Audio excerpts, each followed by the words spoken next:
In this video, we will fight off hundreds of zombies invading our home turf. We will stand our ground and defend every square inch and show you the best way to build your house zombie apocalypse proof. Now, I can hear you think, wait a minute, zombies are not real. Well, have you seen Madonna recently? Or Joe Biden nibbling on small little children? That's how we got here in the first place. Turns out Sleepy Joe is our zombie zero. And now we have a giant horde of they-Democrats coming to feast on our living souls. Buggers. After binging this invasion on live television, it's time to get our asses off the couch and come up with a plan. That's why we have started construction on our zombie apocalypse-proof house right here in the middle of Texas, US. So, why here? Well, for starters, Texas has more guns than it does racists, and that's saying something. And we need a lot of cheap Mexican slaves, workers, to complete this big undertaking rapido. So, after months of construction, our diabolical fortress of death and destruction is finally finished. Inside, we have a living room, a TV room to watch important zombie news updates. We also have a kitchen, multiple bedrooms, and a storage where we keep a lot of extra guns and ammo for, killing damn zombies. On one of the roofs, we have solar panels for electricity. And down below, we have built ourselves a zombie-driven generator as an extra power supply, literally green energy. Around our zombie generator, we have a small garden for fresh veggies. Unfortunately, we lack the space to build ourselves a piggy farm, so we had to become vegans, the first in Texas. A shame the deadies outside don't share this habit. It would have helped big time. Just below the roof, we have our control room, where we monitor the area around. We also fly a drone to spot new zombies or any humans. We don't want to misidentify any zombies and spoil our ammo on any living wokies. That's a no, my friend. I said don't! Okay, I hope that's clear by now. God damn it! The sun will soon set and our drone just picked off some activity in the nearby city. Preparations will need to be made for some zombie-killing activities. So, how do you effectively take out large numbers of zombies? Most people are aware of the first method, destroying the brain. This can be done by shooting the zombie in the face, smack it with a large handheld object, or just decapitate the entire head. This can be done with multiple weapons, and please stop thinking about a guillotine, because that's just too fucking stupid. Like, there will be time for that. The second method is a bit more gruesome, and some fun might be involved carrying it out. In the army, they call this a mobility kill.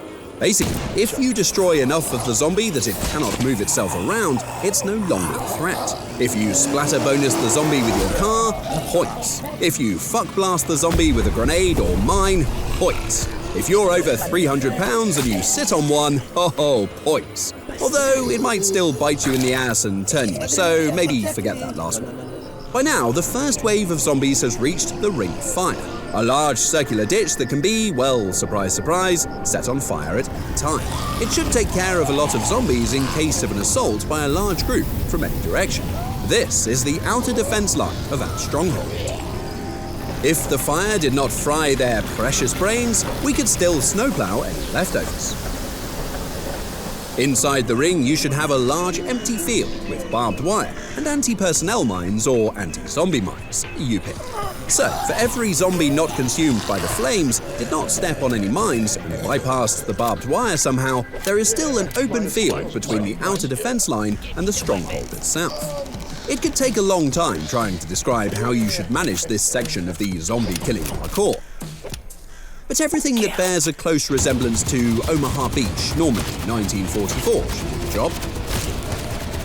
Snipers, machine guns, mortars, mortar? Go figure. Again, for any leftovers, we can use our custom Harley with sidecar to pick them off. At this point, you also don't have to worry about any potential burglars or annoying they-Democrats in the neighborhood, that's for sure. The inner defense line is something called the Chainsaw Wall. These are concrete wall sections that are placed with a bit of space between them. This allows us defenders to chainsaw them zombies into nicely cut shish kebab. Handsaws can also be used if you haven't had your upper body workout that day. And yes, making sushi with a katana sword also works. I know all the zombie nerds with Japanese-sized dicks will cry and comment about it if we didn't include the sword. So, you're welcome. Beyond the chainsaw wall, we come to the most epic part of our zombie-killing super parkour. This is the basement blender. In case of any fuck-ups with our other lines of defense, this would still hold off a lot of zombies. The only downside to this system will be the coin toss who's going to clean up the absolute mess afterwards. The foundation of the structure itself is a giant center pillar that supports our fortress. On top of the pillar, we have our cozy little anti-zombie mansion. Balconies give us a full 360 view of the battlefield. Our machine guns, mortars, and small arms are all set up to pick off any leftovers. Although the best tactic at this point is to just keep throwing nates at they-them zombies. Our tactically placed dual-fixed miniguns should also be able to finish off a lot of zombies. Let's imagine that for some reason the zombies made it all the way up. Probably because we ran out of nates and minigun rounds. 6,000 rounds per minute, go figure. Now more and more zombies are invading our now not-so-cozy zombie mansion. I know that sounds bad, and that's because it is. You can still throw a fat Mexican worker to keep them zombies occupied for just a while longer. After that temporary fix that doesn't fix anything for more than just 30 seconds, the time has come to evac the fuck out, and you can forget about calling an Uber. No, this is the good old get to the chopper part of the video. The only thing left to do is get to the chopper. To get to the other side, you will be surprised how effective Zorpals are against zombies. A walk in the park, but then filled with dead people. It only takes a minute to get to the helicopter platform. Everyone boards the helicopter in a beat, and we are goners like nothing ever happened. Now, I could tell you that we can just fly to another fortress that we built on the ocean somewhere, but then you will probably ask, why did you not go there in the first place? To which I can only say, I don't know. But what about all the other movies where they could just move their asses to an oil rig or whatever, huh? Stop asking difficult questions. Our videos are made with the sole purpose of making everyone dumber than they already are. So, congratulations on wasting your time yet again watching this video. See you at the next one, and in the meantime, do not die. Because I mean, we need active subscribers to keep this thing going. And thanks again to our video sponsor, World of Tanks. Later!